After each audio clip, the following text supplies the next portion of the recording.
जय जगन्नाथ। जय जगन्नाथ। आपण को परिचय कहबे आज्ञा। आमर भद्रक जिला भद्रक भद्रक जिले ना ना हूँ नारायण चंद्र दास। अच्छा जगन्नाथ बाबू केबे आसिले?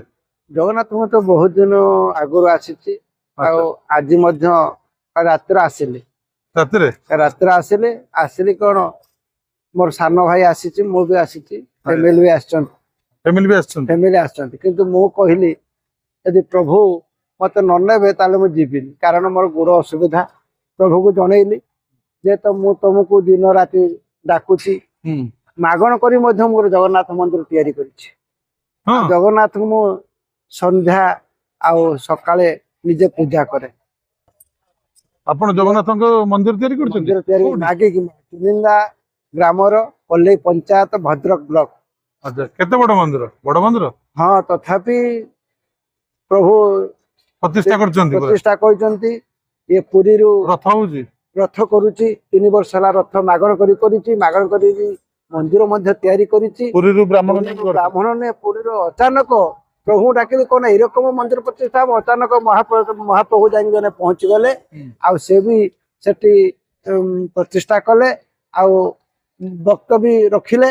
मो जानिनी जे माने पुरी धामरू प्रभु स्वयं जाएंगे हेटी विराजमान करिवे मो निज कल्पना भी कहि नथिल। माने मंदिर प्रतिष्ठा बेलको आसी गले। हां पुरी रु पुणी पहुंच गले पुणी प्रतिष्ठा भी हे गला भलो भाबरे। मोर एते पूरा अनुभूति काली अनुभूति कहली मो गुरु तो खराब जाई परिबिनी यदि मु प्रकृत डाकिते ताले जे ट्रेन सीट न दो जेबे पछके मु घर उठरी जीबे किंतु गुटे ट्रेन गला पर आ ट्रेन आसी पहुंचला के सीट अछि सब बसचंती सान भाई देखुची सब करूची कोन करबा भाई केमिति जीव गोटे ऊपर सीट अछि जने बंधु कहले आपण एठी बस जान मु आगे के आसी माने प्रभुंकर जे मीरा केते अपार अतुलनीय कोई होबनी। आपण जगन्नाथ को निजे पूजा करूची नीलांचल निवासाय निताय परमात्मने बलभद्र सुभद्रा हम जगन्नाथ आयते नमो। प्रभु जगतनाथ जगन्नाथ निरादि बिहारी पतित पावन तार इंगित रे ये गछर पतर भी हले नाही। आय गोविंदाय गोपीजन लहवाय नमो भगवते वासुदेवाय नमो। ये गोपालाध्याय मंत्र यही मंत्र रे प्रभुंकर पूजा अर्चना करा जाए। ये तो बीज मंत्र यही प्रसाद यही मंत्र भी प्रसाद भी चढ़ाउछन आ प्रत्येक पूर्णिमा रे। अच्छा प्रत्येक पूर्णिमा रे प्रभुंग पाखरे अन्न प्रसाद लागे आ प्रत्येक ग्राम रे समता आसी भजन करे। अच्छा दीर्घ 3 वर्ष ही गला माने अचानक समस्त भी दिहंती आ भी पाळी हेछि से कहू मु एई पूर्णिमा देबी से पूर्णिमा दिन देहि कि जाहो प्रभुंकर 3 वर्ष हला पालन करा जाउत समस्त प्रसाद भी पाउछन।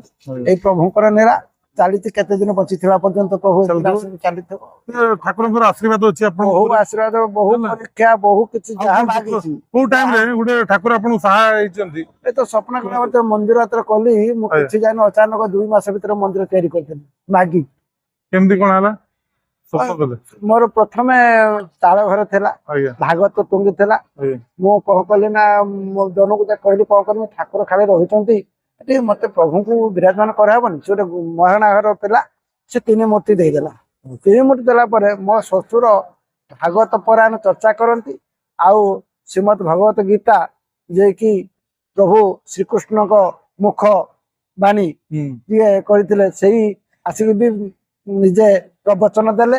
सही वर्ष दीर्घ 30 वर्षर अनुष्ठान माने छोट विग्रह स्थापन करी करी आज बड़ विग्रह 2 फुटर विग्रह स्थापन करा जायछि मंदिर रे। बहुत भलो कथा याहो रथ 3 वर्ष ला रथ करूछि रथ भी होउछि रथ 3 वर्ष रथ करूछि छेरा परा जिमि जथा विधि अनुसार जति पारुचंती सबुटा होबनी जति पारुचंती सब तक करि पारुनी ताको समर्पण कर दियंतु सी जोटा हिसाब सही है। आज मैं प्रभु पाको जे प्रभु मु त समर्पण एबे भी देखंतु एताला कली जुग आमे जत्ते समर्पण कले भी कोई एते प्रभाव से कि ए जो कली भ्रमर तुमको से कलुषित करबो से तो नियाती मु भाबुची जे मु आज भी शपथ करूची जदि मोर साके लागले ताको बुझा बा तू ए कामटा कलु एटा करतन भले तम रागिलु कि एरकम बुझे किंतु ताको मु अभिमान करी कोहे नै जे तू मते काई गाड़ी देली नियाती एही होची ठाकुर विष्णु जे पूजक रहबा बा विष्णु भक्त जे शांत स्वभाव रहबो से उग्र जे उग्र हबो से विष्णु भक्त हेई परिबोनी तन करी विष्णु जाके लाभ कोन हबो जदि शांत स्वभाव आपण बहुत किछि अछि विष्णु जे भक्त हवा ପାଇଁ ବହୁତ କିଛି ତାଙ୍କର କଳା ରହିବାର ଅଛି। ଅଛି ପ୍ରଭୁଙ୍କର ଅତୁଳନୀୟ ମାନେ କେତେ ବିପଦରୁ ମତେ ସେ ଉଦ୍ଧାର କରିଛନ୍ତି। ବହୁତ ବିପଦ ଉଦ୍ଧାର କରିଛନ୍ତି। କହିବେ ଗୋଟେ ବିପଦ କୋଉଠି ଉଦ୍ଧାର କରିଛନ୍ତି ଟିକେ? ଗାଡି ମୁଁ ଚଲାଏ ଆଜ୍ଞା, ବହୁତ ଦିନ ତଳର କଥା। ମତେ ଟ୍ରେକର ଥିଲା, ଏ ଜାଗାର ଗୋଟିଏ ରାସ୍ତା ଥିଲା, ଗୋଟିଏ ରାସ୍ତା। କୋଉଠି? ଜଗନ୍ନାଥ ସଡ଼କ ଗୋଟିଏ ଥିଲା, ଦି ଭାଗ ଥିଲା, ଗୋଟିଏ ରାସ୍ତା ଥିଲା ଯିଏକି ମାନେ କଲିକତା କଣ ବାଲେଶ୍ୱର ଦେଇକି ଗୋଟିଏ ଜଗନ୍ନାଥ ସଡ଼କ ଆସୁଥିଲା ପୁରୀ। ଆଚ୍ଛା। ବର୍ତ୍ତମାନ ଡବଲ ରାସ୍ତା ହେଲା, 3 ରାସ୍ତା ହେଲା, 6 ରାସ୍ତା ହେଲା। ସେ ସମୟରେ ମୁଁ ଗାଡି ନେଇକି ଆସୁଛି। କୋଉ ଗାଡି? ଟ୍ରେକର ଚଲଉଥିଲି। ଟ୍ରେକର ଥିଲା ସେ ସମୟରେ। ହଁ, ଏ ପୁରୀ ଧାମକୁ ମୁଁ ଆସିଥିଲି। ଗଲି ଆପଣଙ୍କର ପ୍ରାୟ ଅଚ୍ୟୁତ ଆଶ୍ରମ, ସେଠୁ ଆସିକି ସେ ଭକ୍ତ ମାନେ ଏଠି ପୁରୀରେ ଆସିକି ପହଞ୍ଚିଲେ। ସେତେବେଳେ ମୋର ବସ୍ତ୍ର ପରିଧାନ, ଖାଲି ଦେହ, ହଳଦୀ ବସ୍ତ୍ର ଲୁଗା ପିନ୍ଧିଥିଲି। ଅଚାନକ ସାମନେ ଗାଡି ଅଛି, 3ଟା ହବ୍ସ ଅଛି, ମାନେ ଗାଡିର ବ୍ରେକ୍ ଧରିମି, ଗାଡି ନ ଧରିଲେ କୁଟି ଯୋଉ ଡାକିଦେନି ପ୍ରଭୁ ତୁ ସାହ। ଅଚାନକ ଗାଡି ରହିଗଲା, ହାତେ ଦୂରରେ ମୋ ଗାଡି କଟିଗଲା। ନହେଲେ ଆମେ ଯୋଉ 15 ଜଣ ଥିଲୁ ଗାଡିରେ, ତା ସହ ଆକ୍ସିଡେଣ୍ଟ ହେଇଥାନ୍ତା। ସେଠୁ ଚିନ୍ତା କଲି ତାହେଲେ ପ୍ରଭୁ ଏଇ ବିପଦ ଛାଡେ। ମୁଁ ଅଚାନକ କିଛି କି କହିଲା ଭଳି ମୁଁ କହିଦେଲି ପ୍ରଭୁ ମତେ ଏଇ ବିପଦରୁ ଉଦ୍ଧାର କର।